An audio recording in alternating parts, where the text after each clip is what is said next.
Primeira Carta a Timóteo, capítulo 1. Prefácio e saudação. Paulo, apóstolo de Cristo Jesus, por ordem de Deus, nosso Salvador, e de Cristo Jesus, a nossa esperança. A Timóteo, meu verdadeiro filho na fé, graça, misericórdia e paz da parte de Deus Pai e de Cristo Jesus, nosso Senhor. Cuidado com os falsos mestres.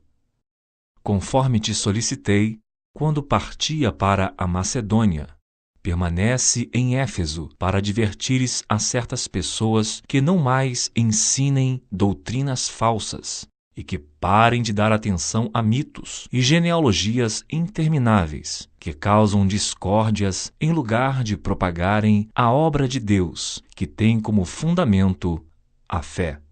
O alvo dessa orientação é o amor que se procede de um coração puro, de uma boa consciência e de uma fé sincera. Alguns, contudo, se desviaram desses princípios e se entregaram a discussões sem valor algum, intentando ser mestres da lei, quando não compreendem nem o que propalam, nem os assuntos sobre os quais fazem afirmações com tanta convicção. A lei e os seus reais objetivos. Sabemos, todavia, que a lei é boa se alguém a usa de forma adequada. De igual modo, sabemos que ela não é feita para os justos, mas para os transgressores e insubmissos, para os perversos e pecadores, para os profanos e irreverentes, para os que matam pai e mãe, para os assassinos, para os que vivem na prática de imoralidades sexuais e os homossexuais em geral, para os sequestradores, para os mentirosos e os que fazem juramentos falsos, e para todo aquele que se revolta contra a sã doutrina. Esta sã doutrina encontra-se no glorioso Evangelho que me foi outorgado, a saber, o Evangelho do Deus bendito. A eficácia da graça de Deus. Sou grato para com aquele que me fortaleceu, Cristo Jesus, nosso Senhor, que me concedeu forças e me considerou fiel, designando-me para o ministério. A mim, que em tempos passados fui blasfemo, perseguidor e insolente, contudo, ele me concedeu misericórdia, porquanto fiz o que fiz mediante minha ignorância e incredulidade, e a graça de nosso Senhor transbordou sobre mim com a fé e o amor que há em Cristo Jesus. Esta declaração é fiel e digna de plena aceitação.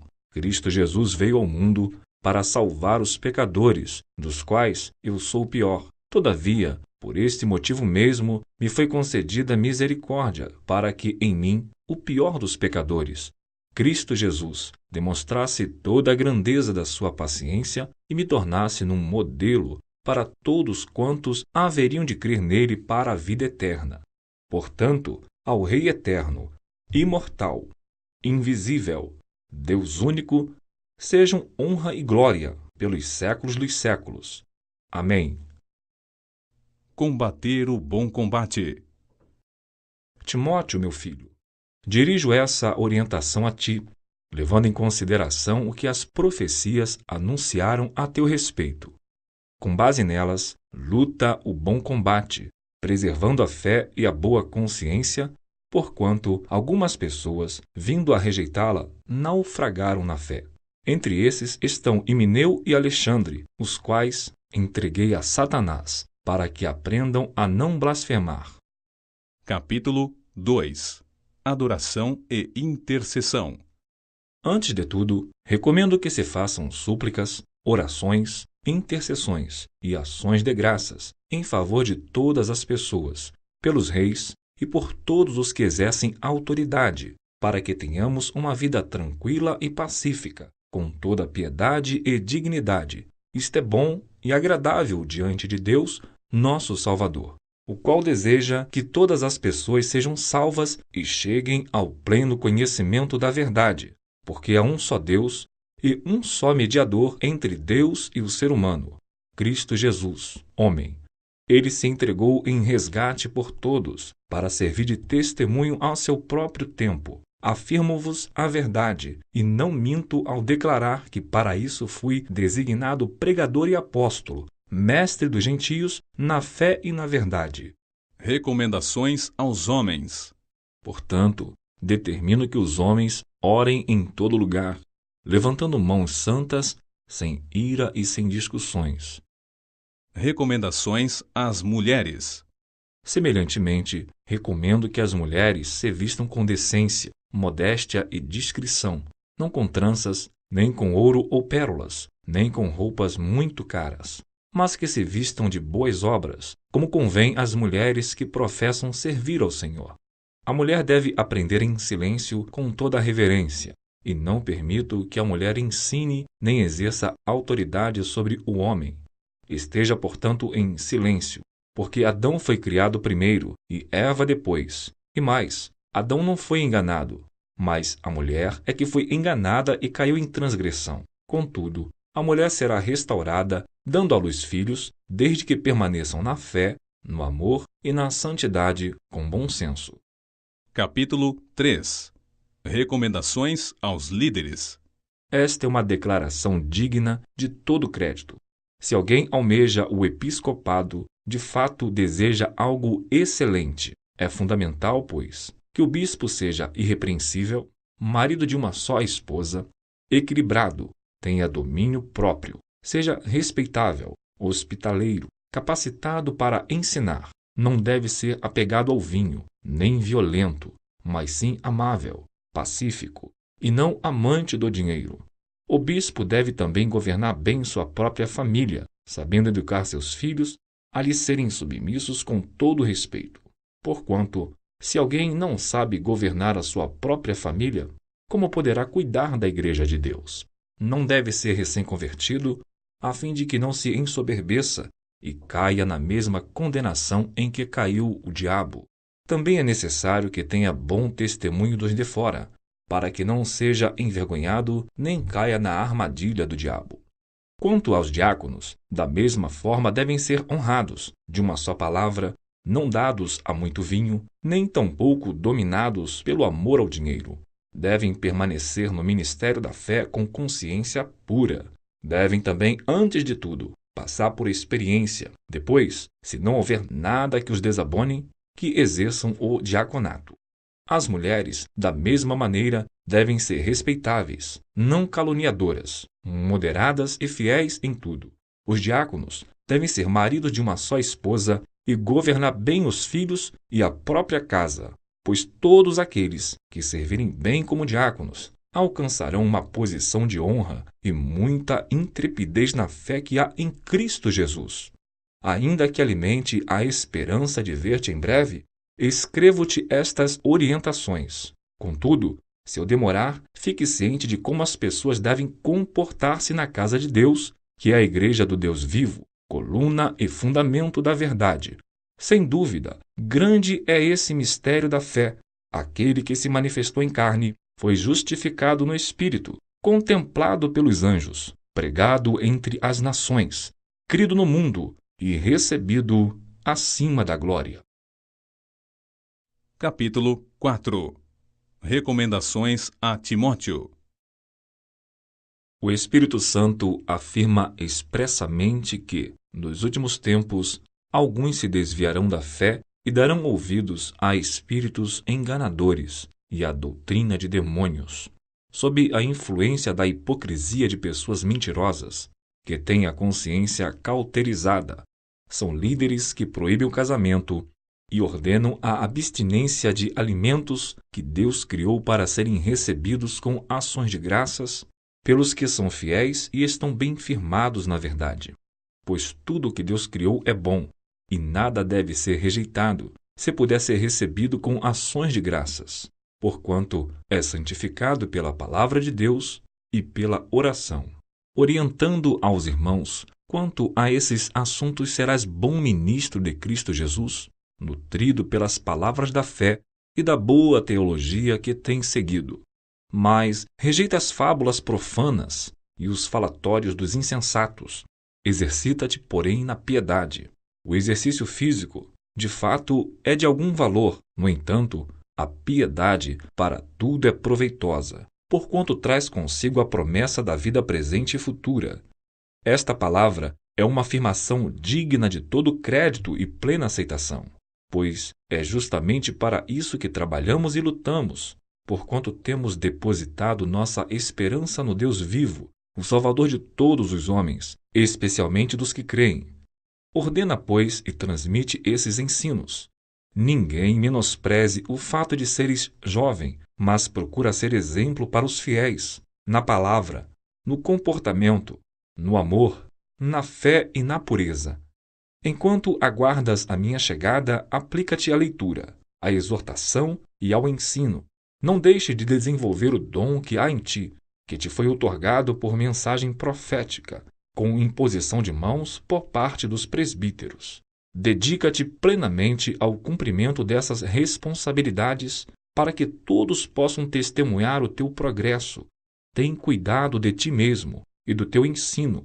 Persevera nesses deveres, pois, agindo assim, salvarás tanto a tua própria vida quanto a todos que te derem ouvidos. Capítulo 5. Recomendações aos pastores. Não repreendas o idoso com aspereza, mas admoesta-o como a um pai, bem como aos jovens, como a irmãos, às mulheres idosas, como a mães, às jovens, como a irmãs, com toda a pureza. Tratai com toda a atenção as viúvas que, de fato, são necessitadas de ajuda. Todavia, se alguma viúva tiver filhos ou netos, que estes aprendam primeiramente a colocar a sua religião em prática, zelando por sua própria família e retribuindo os bens recebidos dos seus pais e avós, pois isso é agradável diante de Deus. A viúva realmente necessitada e sem amparo espera em Deus e persevera noite e dia em suas orações e súplicas. No entanto, a que somente busca prazeres, embora esteja viva, na realidade está morta. Ordena esses procedimentos para que elas sejam irrepreensíveis. Contudo, se alguém não cuida dos seus, especialmente dos de sua própria família, este tem negado a fé e se tornou pior que um descrente. Portanto, deve ser inscrita na relação das viúvas apenas aquela que contar com mais de 60 anos e que tenha sido esposa de um só marido, cujas boas obras possam lhe servir de bom testemunho, tais como se criou filhos, se exerceu hospitalidade, se lavou humildemente os pés dos santos, se socorreu os atribulados e se praticou todo tipo de boa obra. Mas não inclua as viúvas mais jovens, pois quando as paixões sensuais as afastam de Cristo, querem casar-se, e por violar o primeiro compromisso de fé, tornam-se condenáveis. Mais do que isso, aprendem também a ser desleixadas em relação ao trabalho, perambulando de casa em casa, e não somente dadas ao ócio, mas também fofoqueiras e indiscretas, comentando assuntos que não lhes dizem respeito. Sendo assim, aconselho que as viúvas mais jovens se casem, tenham filhos, administrem suas próprias casas e não deem ao inimigo nenhum pretexto para a maledicência. Algumas, de fato, já se desviaram, seguindo a Satanás. Se uma mulher crente tem viúvas em sua família, esta deve cooperar com elas. Evitai que a igreja seja sobrecarregada com o trabalho de ajudá-las. As viúvas realmente desamparadas são as que devem receber a ministração desse auxílio por parte da igreja. Os presbíteros que administram bem a igreja são dignos de dobrados honorários, principalmente os que se dedicam ao ministério da pregação e do ensino. Porquanto, afirma a Escritura, não amordaces a boca do boi quando estiver debulhando o cereal, e ainda, digno é o trabalhador do seu salário. Não aceites acusação contra um presbítero, se não houver mais 2 ou 3 testemunhas.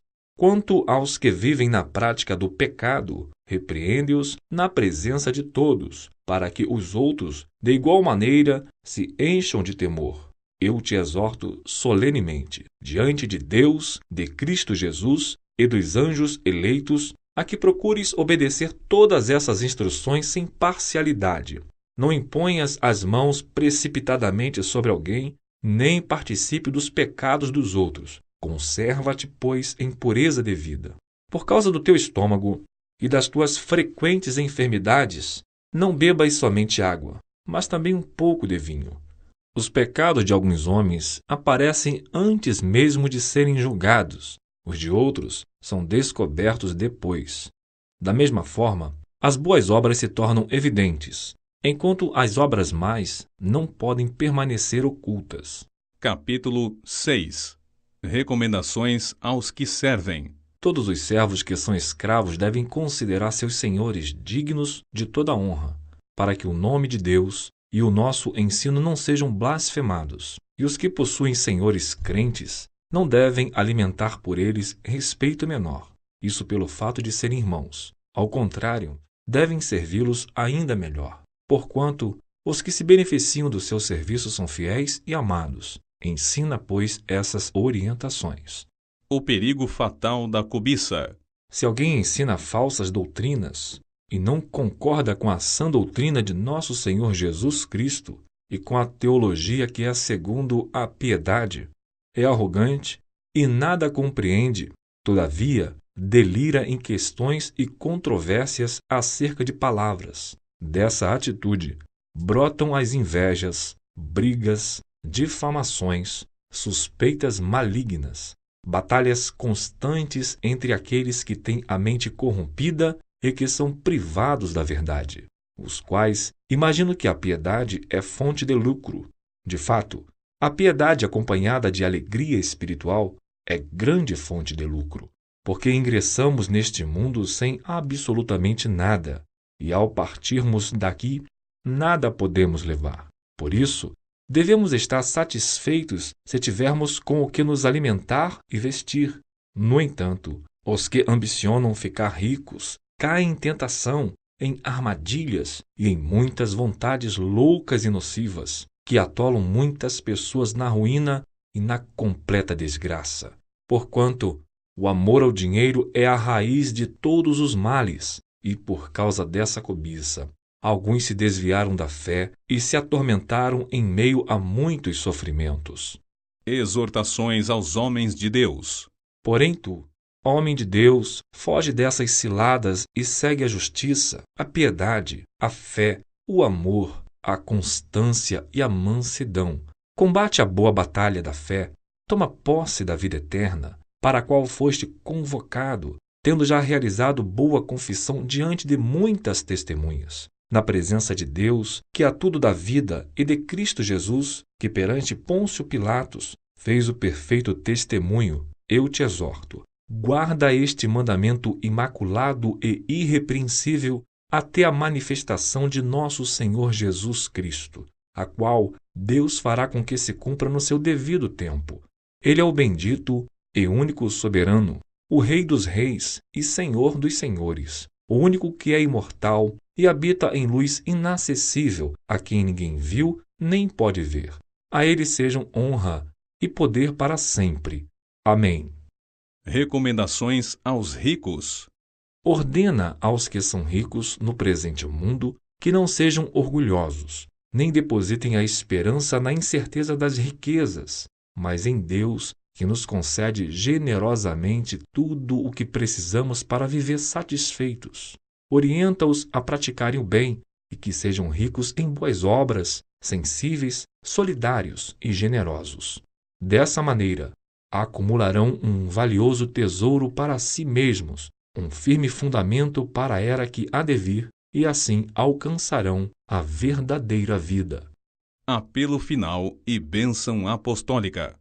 Timóteo, guarda o tesouro que te foi confiado, evitando as conversas inúteis e profanas, assim como as elucubrações sem fundamento que muitos chamam de saber. Ora, alguns professando tal conhecimento se desviaram da fé. A graça seja convosco.